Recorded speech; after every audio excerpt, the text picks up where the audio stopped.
बिस्मिल्लाहिर्रहमानिर्रहीम।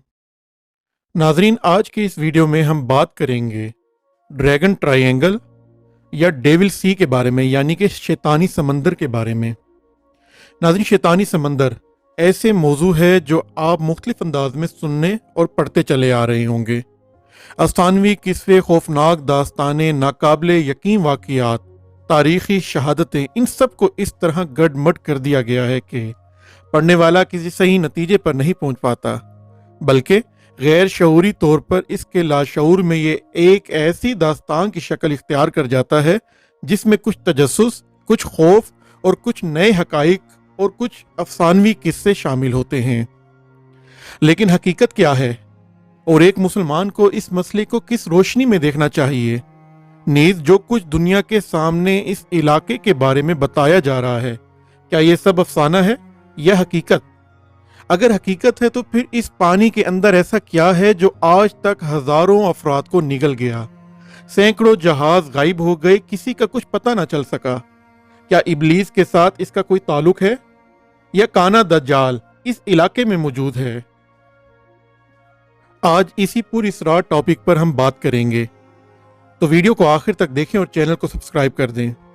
नाजरीन, बड़े बड़े देवहैकल जहाज़ों का पुरसकून समंदर में बगैर किसी खराबी या हादसे के अचानक गायब हो जाना, कभी मुसाफिरों का बच जाना और जहाज़ों का अगवा किया जाना, कभी जहाज़ों का सही हालत में बच जाना और मुसाफिरों का अगवा कर लिया जाना, फिजा में उड़ते हुए जहाज़ों का देखते ही देखते कहीं गुम हो जाना।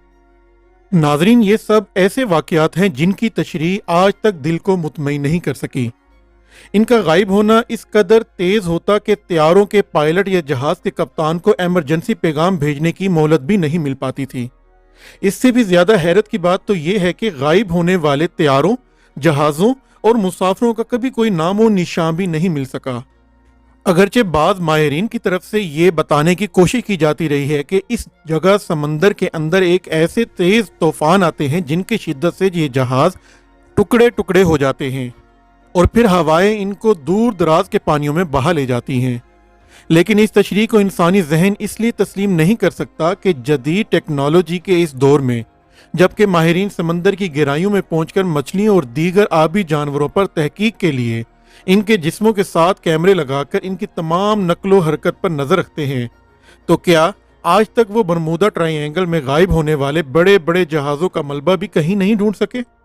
नीज इस इलाके में रोनमा होने वाले तमाम हादसात में एक बात इंतहाई अहम है कि अगवा होने वाले तैयारों के पायलट और जहाज़ों के कप्तान या मुसाफिरों में अपने वक्त के माहिर लोग अगवा किए गए हैं। नीज जितने भी हादसात हुए, इस वक्त वहां मौसम बिल्कुल मोतदिल और दिन का वक्त था, चुनाचे मौसम की खराबी को भी इसमें कोई दखल नहीं दिया जा सकता। तैयारों और जहाज़ों से इनके हेडक्वार्टर का राब्ता अचानक मुनक़ता हो गया, गोया रेडियो सिग्नल किसी ने जाम कर दिए हों। अक्सर मुहक्किकीन इस बात पर मुत्तफिक हैं कि शैतानी समंदर और बरमूदा ट्रायंगल में ऐसी पुरअसरार कशिश है जो हमारी इस कशिश से मुख्तलिफ है जिसको हम जानते हैं। नाज़रीन, शैतानी समंदर लोगों के लिए एक पुरअसरार इलाका बन चुका है जिसके बारे में जानने के लिए इंसानी तजस्सुस बढ़ता चला जाता है। बाद मुस्लिम मुहक्किकीन का ख्याल है कि शैतानी समंदर और बरमूदा ट्रायंगल के अंदर दज्जाल ने खुफिया पनाहगाहें बनाई हुई हैं जहां से वो दुनिया के निज़ाम को कंट्रोल कर रहा है। इस बारे में भी हम तफसील से आज रोशनी डालेंगे, लेकिन इससे पहले हम शैतानी समंदर के बारे में कुछ मजीद जानते हैं। नाजरीन, शैतानी समंदर, जिसे ड्रैगन ट्रायंगल भी कहते हैं, बरमूदा ट्रायंगल के बारे में तो तमाम दुनिया भर में बहुत कुछ लिखा जाता रहा है और इसके बारे में लोगों को खासी मालूमात भी हासिल हैं।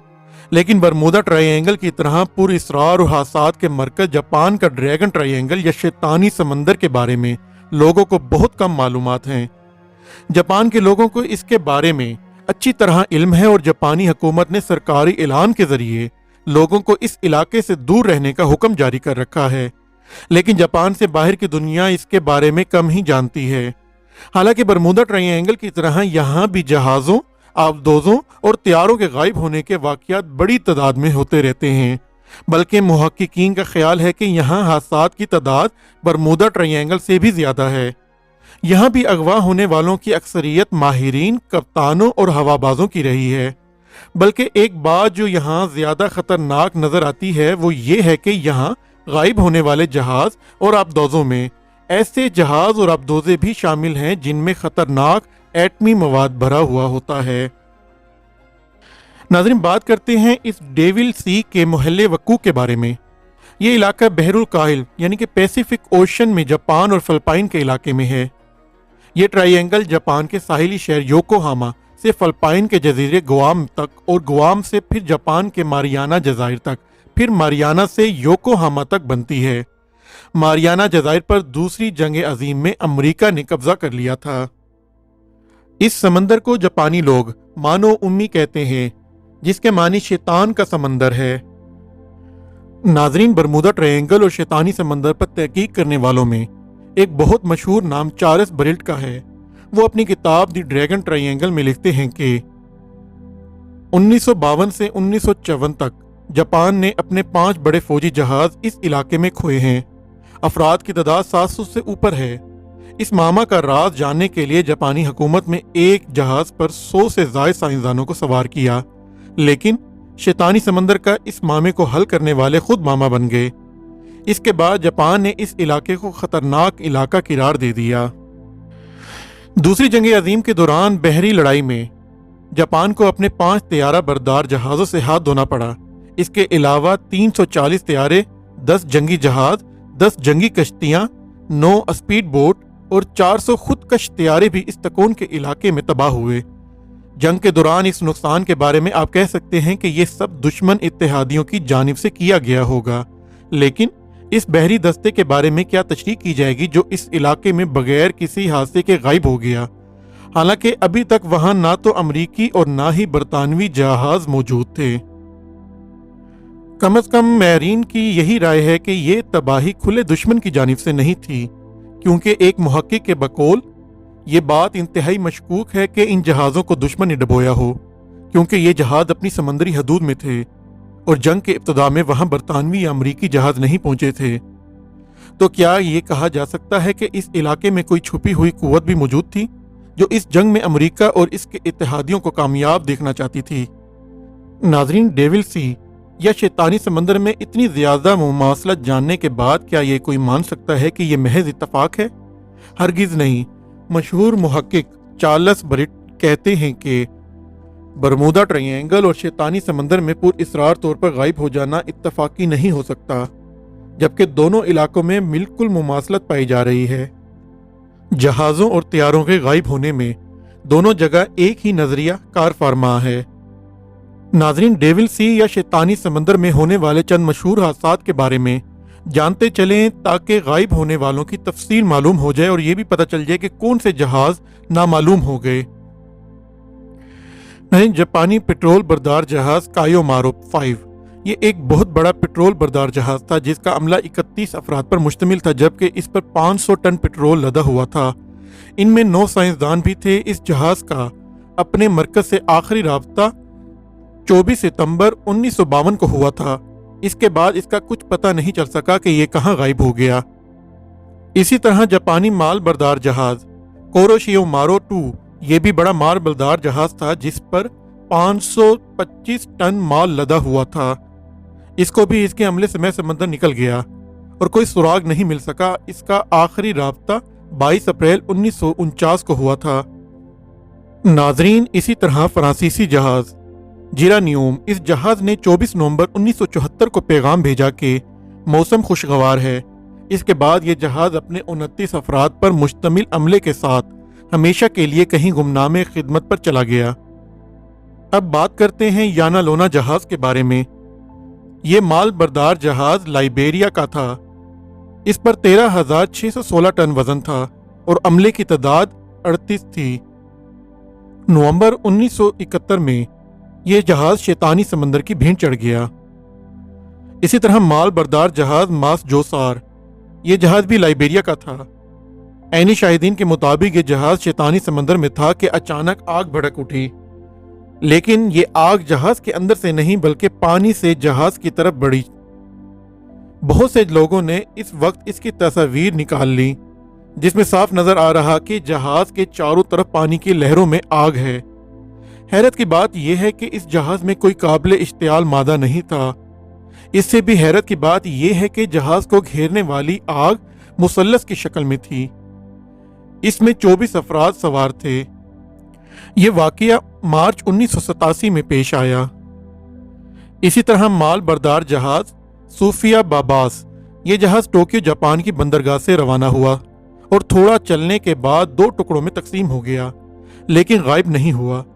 سمندروں کے سینے چیرنے والی اور مریخ پر کمندیں ڈالنے والی ٹیکنالوجی اس کا سبب جاننے سے قاصر رہی۔ سبب نامعلوم، تفتیش کے دروازے بند۔ یونانی جہاز ایجیوس جیورجیس، یہ بڑا تجارتی جہاز تھا جو 29 افراد پر مشتمل عملے کے ساتھ اغوا کر لیا گیا۔ اس پر 12,525 ٹن وزن لدا ہوا تھا۔ نہ جہاز کا پتہ چلا، نہ افراد، اور نہ ہی اس لدے مال کا اثر پانی پر نظر آیا۔ ناظرین، اب بات کرتے ہیں ایٹمی آبدوزوں کے اغوا یا نامعلوم ہونے کے بارے میں کہ ڈیول سی یا شیطانی سمندر میں یہ کہاں غائب ہو گئے۔ ناظرین، جہاز کے غائب ہو جانے کے بارے میں تو یہ بہانہ پیش کیا جا سکتا ہے کہ جہاز ڈوب گیا، لیکن جدید آبدوزوں جن میں جدید وائرلیس نظام موجود ہو، اگر وہ اس علاقے میں غائب کر دی جائیں تو آپ کیا کہیں گے؟ پھر آبدوزیں بھی کوئی عام نہیں بلکہ ایٹمی آبدوزیں۔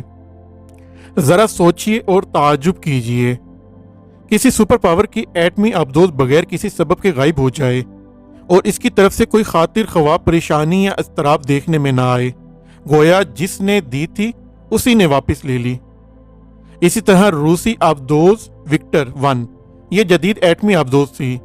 مارچ 1954 میں شیطانی سمندر کی خفیہ قوت کے پاس ماہ عملے کے چلی گئی۔ عملے کی تعداد معلوم نہیں ہو سکی، شاید کوئی بہت خاص لوگ اس میں سوار تھے۔ اسی طرح روسی آبدوز ایکو 1، پہلی آبدوز کے غائب ہونے کے صرف 5 مہینے بعد ستمبر میں جاپان کے ساحل سے 20 میل دور یہ بھی شیطانی سمندر کی خفیہ قوت نے کسی ضروری کام سے اپنے پاس منگوا لی۔ ذرا ملاحظہ فرمائیے کہ ایٹمی آبدوز نہ ہوئی کوئی کھلونا تھی کہ کچھ پرواہ ہی نہیں۔ اسی طرح روسی آبدوز ایکو 2، جنوری 1952 کو یہ بھی اس علاقے کی نظر ہو گئی، یہ بھی ایٹمی آبدوز تھی۔ ناظرین، روسی آبدوز جولف 1، 1 اپریل 1968 میں یہ آبدوز غائب ہوئی۔ اس کے عملے کی تعداد 86 تھی اور اس پر 800 کلو گرام ایٹمی وار ہیڈ لدے ہوئے تھے۔ افراد اور ایٹمی وار ہیڈ بغیر کسی سبب کے پانی کی گہرائیوں میں چلے گئے۔ فرانسیسی آبدوز چارلی، یہ ایٹمی آبدوز تھی، ستمبر 1954 میں اس علاقے میں اپنے 90 سواروں سمیت غائب ہو گئی۔ اور اسی طرح برطانوی آبدوز فوکسٹرول نومبر 1956 میں اپنے عملے سمیت غائب ہوئی۔ ناظرین، اب بات کر لیتے ہیں ڈیول سی یا شیطانی سمندر کے اوپر اغوا کیے جانے والے طیاروں کے بارے میں۔ مارچ 1957 میں 10 دن کے اندر امریکہ کے 3 جنگی طیارے اپنے تمام عملے سمیت اس طرح غائب ہوئے کہ کوئی نام نشان نہ مل سکا، نہ ہی کسی حادثے یا فنی خرابی کا پیغام پائلٹ کی جانب سے موصول ہوا۔ یہ طیارے JD-1، KB-50 اور C-97 تھے۔ اس کے علاوہ جاپان کا جنگی طیارہ P-2J 12 جولائی 1971 کو غائب ہوا، یہ بھی کوئی ہنگامی پیغام نہیں دے سکا۔ 27 اپریل 1971 کو جاپان کا ہی ایک اور جنگی طیارہ P-2V7 غائب ہوا۔ اس کے 2 مہینے بعد جاپان کا تدریبی طیارہ 1M-1 غائب ہوا۔ JA-341 مسافر بردار طیارہ ماہ صحافیوں کی ٹیم کے اس علاقے کے اوپر سے گزر رہا تھا۔ یہ صحافی امریکی مال بردار جہاز کیلیفورنیا مارو، جو کہ پہلے یہاں غائب ہو چکا تھا، کی تحقیق کے سلسلے میں وہاں جا رہے تھے۔ یہ صحافی غائب شدہ جہاز کی تحقیق تو نہ کر سکا بلکہ دنیا کو اپنی تحقیق میں زور لگا گئے۔ ایسے غائب ہوئے کہ نہ طیارے کا سراغ ملا، نہ صحافیوں کی ٹیم کا سراغ مل سکا۔ 19 مارچ 1957 کو سابق فلپائنی صدر کا طیارہ 24 حکومتی اہلکاروں سمیت شیطانی سمندر کی فضا میں غائب ہوا اور کوئی سراغ نہیں مل سکا۔ ناظرین، اس علاقے میں یا ان واقعات میں کیا مصلحت ہے، یہ اللہ ہی بہتر جانتا ہے۔ ناظرین، اسی دعا کے ساتھ اپنی ویڈیو کا اختتام کرتے ہیں کہ اللہ ہمیں سیدھا راستہ دکھائے، ہم پر اپنا رحم فرمائے اور ہمارے والدین کا سایہ ہمیشہ ہم پر سلامت رکھے۔ آمین۔ اللہ حافظ۔